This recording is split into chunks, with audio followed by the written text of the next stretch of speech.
Med jutranjo mašo v kapeli doma svete Marte je papež Frančišek 27. oktobra dejal, da Bog tudi danes joče ob naravnih nesrečah, ob vojnah, ob ubitih otrocih.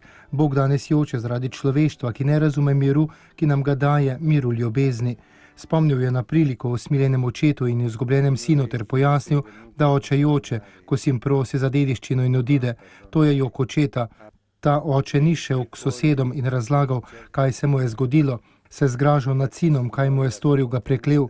Po papeževem ugibanju se je morda kvečjemu sam zjokal v svoji sobi. Zakaj govorim to? Oče, ki tako dela, je oče, ki živi v joku, ko čaka, da se sin vrne. To je jok Boga očeta. In s tem jokom Bog oče ponovno ustvaril v svojem sinu vse stvarstvo. Alle guerre che si fanno per adorare il Dio denaro. A tanti innocenti uccisi.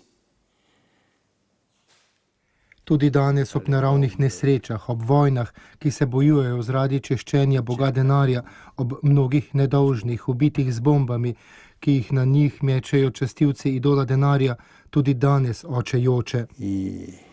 Gli adoratori dell'idolo denaro, anche oggi il Padre piange. Anche oggi dice Gerusalemme, Gerusalemme, figlioli miei, cosa stai facendo? Tudi danes govori Jeruzalem, Jeruzalem, otroci moji, kaj počnete? In to pravi ubogim žrtvam, ter tudi trgovcem z orožjem in vsem, ki prodajajo življenje ljudi. La vita della gente. Ci farà bene pensare che il nostro Padre Dio si è fatto uomo per poter piangere.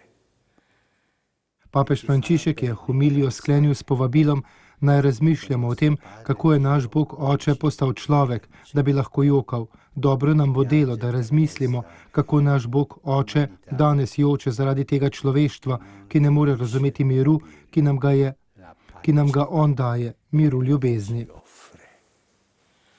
La pace dell'amore.